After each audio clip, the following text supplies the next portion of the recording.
السلام علیکم ورحمۃ اللہ وبرکاتہ۔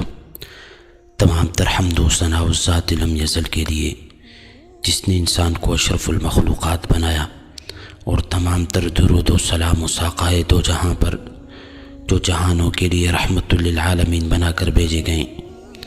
سامعین و ناظرین، سلسلہ نمبر 13 میں آج ہم جس نبی کا ذکر کریں گے وہ ہے حضرت لقمان علیہ السلام۔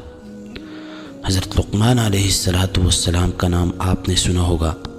اللہ تعالیٰ نے ان کو ایسی حکمت عطا کی تھی کہ ان کا نام آج تک زندہ ہے، اور قرآن پاک میں بھی ایک سورت کا نام لقمان ہے۔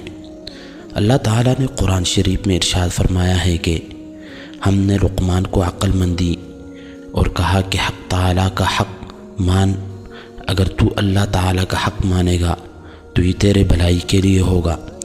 حضرت لقمان علیہ السلام نے اپنے بیٹے کو چند نصیحتیں کی جن کا اس صورت میں ذکر ہے۔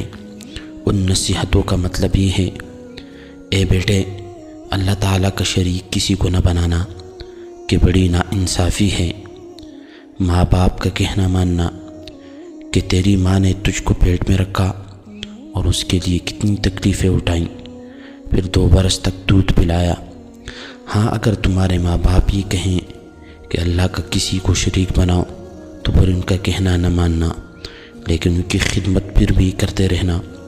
اے میرے بیٹے، اگر کوئی چیز رائی کے دانے کے برابر ہوگی اور وہ کسی پتھر میں ہو یا آسمان و زمین میں کہیں بھی ہوگی، اللہ اس کو قیامت کے روز حاضر کر دے گا۔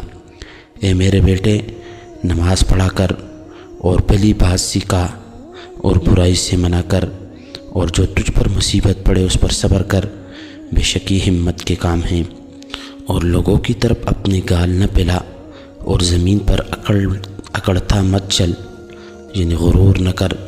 اللہ کو اترانے والے اور غرور کرنے والے پسند نہیں۔ اور چل مسیح کی چال اور نیچی کر اپنی آواز، بے شک بری آواز گدھوں کی سی ہے۔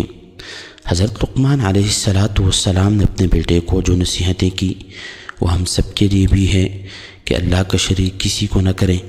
اس کا مطلب یہ ہے کہ ہم یقین کر لیں کہ ہر کام کا کرنے والا اللہ ہی ہے۔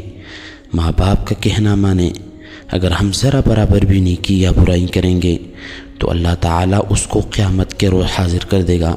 اس لیے ہم کو نیکیاں زیادہ سے زیادہ کرنی چاہیے اور برائیوں سے بچنا چاہیے، تاکہ قیامت کے روز ہماری نیکیوں کا پلہ باری رہے۔ نماز پڑھا کریں اور لوگوں کو نیک بات سکھایا کریں اور بری بات سے منع کریں، اور نیک بات سمجھانے اور بری بات کو روکنے میں ہم کو کچھ تکلیف برداشت کرنی پڑے تو اس پر صبر کریں کہ یہ بڑی ہمت کا کام ہے۔ غرور نہ کیا کریں کہ یہ اللہ کو بہت ناپسند ہے، اور اونچی آواز سے نہ بولا کریں کہ گدھے کی آواز کے مشابہ ہیں۔ ان سب باتوں کو اپنے دل میں بٹھا لو۔ سامعین و ناظرین، یہ تھی حضرت لقمان علیہ السلام کا اپنے بچوں کو نصیحتیں۔ تو اگلے ویڈیو تک کے لیے ہمیں اجازت دیجیے گا۔ اللہ حافظ۔